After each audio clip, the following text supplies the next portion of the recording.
Assalamualaikum warahmatullahi wabarakatuh. Waalaikumsalam Waalaikumsalam warahmatullahi warahmatullahi wabarakatuh. wabarakatuh. Alhamdulillah kita masih bisa bertemu kembali di Zoom meeting ini ya teman-teman untuk melakukan pembelajaran asinkronus dan berdiskusi tentang tugas hari ini atau tugas hari ke-9. Sebelum berdiskusi, marilah kita membaca bacaan bismillah untuk kelancaran tugas ini. Bismillahirrahmanirrahim. Bismillahirrahmanirrahim. Perkenalkan kami dari kelompok 2 peserta Latsar CPNS tahun 2022, pemerintah Kabupaten Banjarnegara akan mendiskusikan isu yang terkait pelaksanaan penyelenggaraan pemerintah dalam upaya mewujudkan smart governance. Sebelumnya, perkenalkan dulu, nama saya Muhammad Rifai, asal instansi Puskesmas Wanayasa 2 sebagai perawat terampil. Monggo, selanjutnya. Perkenalkan, nama saya Febriana Nursiamti Utami dari UPTD Puskesmas Susukan 2 sebagai nutrisionis terampil. Perkenalkan, nama saya Dela Maitaningsih. Saya asalnya dari Grobogan. Saya bertugas di UPTD Puskesmas Pejawaran sebagai asisten apoteker terampil. Perkenalkan, nama saya Windiarti Purwitasari. Saya dari Banjarnegara, asal instansi UPTD Puskesmas Susukan 2 sebagai terapis gigi dan mulut. Hari ini kita diskusi santai aja ya teman-teman ya. Hari ini kita membahas tentang isu-isu yang ada saat ini terkait usaha mewujudkan smart governance. Ada yang punya ide tentang yang sudah ditampilkan di Kabupaten Banjarnegara tentang smart governance ini? Kayak mungkin aplikasi gitu-gitu. Kalau kita bahas aplikasi MySAPK gimana? Udah pada tahu belum ya aplikasi MySAPK? Kalau menurut saya, aplikasi SAPK itu kan dari BKN ya Mbak. Kalau misalkan kita membahasnya aplikasi yang ada di Banjarnegara sendiri, misalnya itu gimana? Yang udah ada gitu. Iya, bahas yang lokal aja. Kan di Banjarnegara itu banyak dinas-dinas yang sudah menggunakan aplikasi digital untuk pelayanan ya. Contohnya itu di Dinas Kependudukan Catatan Sipil itu ada Durenmas. Terus di Dinas Pendidikan menggunakan PPDB online, Simpak, Simak, dari kesehatan juga ada. Aplikasi pendaftaran di RSUD secara online, dari kepolisian juga ada. Ada aplikasi membuat SIM secara online. Jadi sebenarnya Kabupaten Banjarnegara sudah menerapkan apa yang disebut kita smart governance ya dalam berbagai sektor atau bidang ya. Kita kan dalam satu naungan yang sama yaitu di Dinas Kesehatan ya, Kabupaten. Bagaimana kalau kita membahas tentang aplikasi yang lingkupannya di Dinas Kesehatan? Mungkin ada yang tahu tentang kayak si kebal gitu. Iya Mas, saya tahu itu. Kemarin juga beberapa waktu yang lalu pernah juga mengakses si kebal. Oke, ya, jadi kita sepakat ya hari ini untuk kayak membahas tentang aplikasi tentang si kebal ya.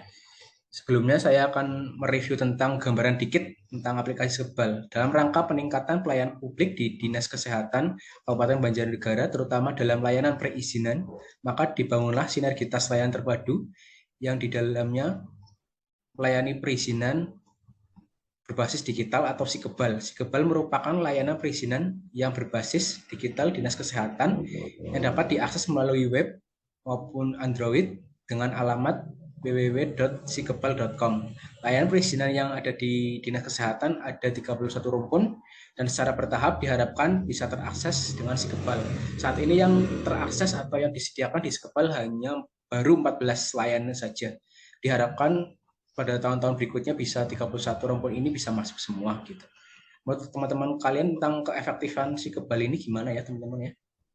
Kalau menurut saya sendiri ya Mas, aplikasi ini tuh praktis. Soalnya saya juga pernah mencobanya untuk rekomendasi SIP ya. Jadi sebagai tenaga kesehatan itu sangat diuntungkan dengan adanya aplikasi ini saat kita mengajukan permohonan rekomendasi SIP. Jadi lebih mudah dan praktis. Fitur-fiturnya juga mudah untuk dipahami. Kita hanya membuat akun, kemudian kita upload file-file yang hanya dibutuhkan saja. Jadi di aplikasi tersebut itu sudah tertera syarat-syarat apa saja yang harus kita upload. Kita tinggal upload scan tersebut gitu. Jadi sudah menunjukkan smart ASN ya, Mbak ya. Penggunaan IT sudah termasuk dalam implementasi smart ASN. Tapi susah nggak ya untuk yang tenaga kesehatan yang senior atau yang sepuh-sepuh untuk menggunakan aplikasi ini? Hmm, Tidak kok Mbak, kemarin di tempat instansi saya bekerja, juga yang senior-senior, yang sepuh-sepuh juga bisa kok untuk mengaksesnya. Selain dari individunya yang memang mau belajar ya, juga fiturnya juga memang benar nggak ribet seperti yang dikatakan Mbak Mindy tadi ya. Aplikasi ini benar-benar berhubungan dengan manajemen ASN dan smart ASN. Kelebihan lain dari aplikasi si kebal ini juga di situ tertera bahwa pengajuannya itu diterima atau ditolak. Ketika pengajuannya diterima, kita bisa langsung ke dinas perizinan. Tapi ketika pengajuannya ditolak, di situ tertera bahwa yang ditolak itu bagian apa, terus harus dirubah apanya gitu. Jadi sudah tahu, kita nggak perlu tanya apa yang harus diganti, tapi sudah tertera di situ harus diganti apanya. Kalau diterima, kita bisa mendownload surat rekomendasi dari dinas kesehatan tersebut buat diajukan ke dinas perizinan satu pintu. Tapi mungkin di sini ada kelemahannya juga apa ya Mbak Masya? Soalnya tadi yang disebutkan Mas Fai, mungkin kalau selain kelemahannya itu baru bisa mengakses 14 rumpun ya. Padahal di Iya, situ per 14 rumpun.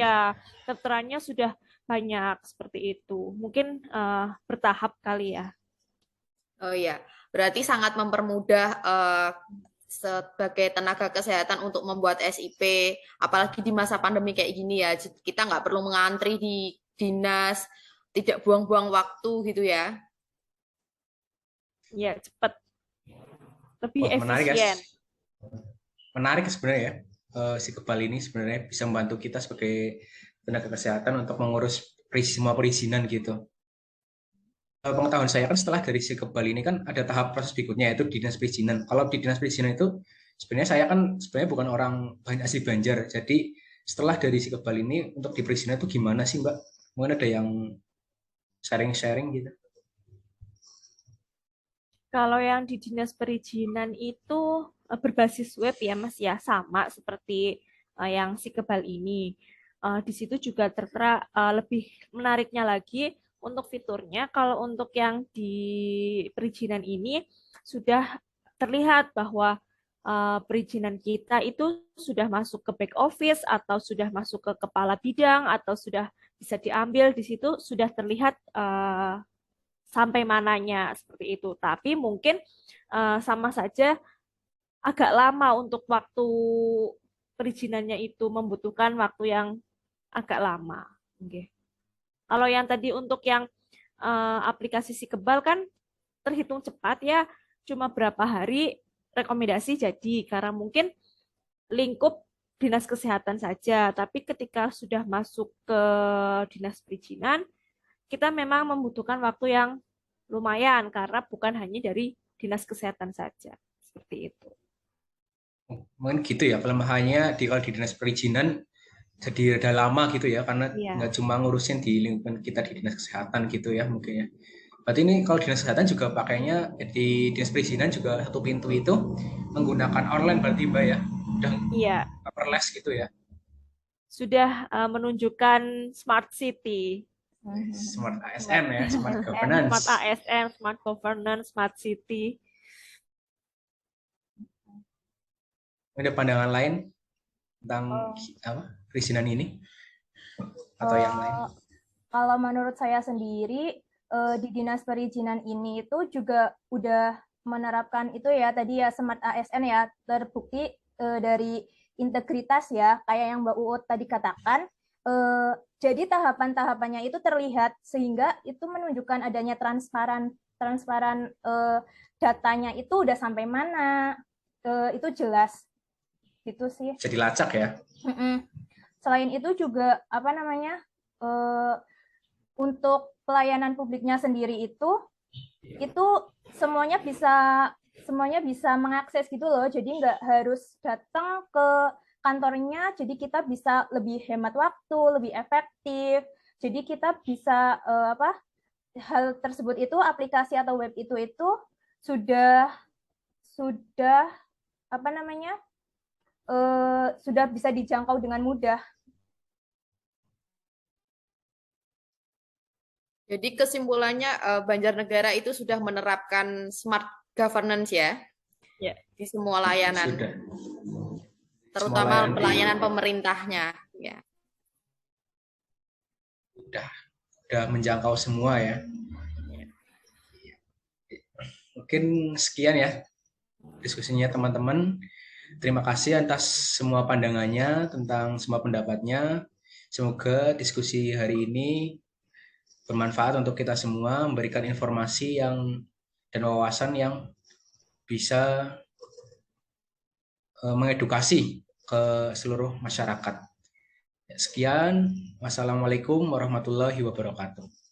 Waalaikumsalam warahmatullahi wabarakatuh.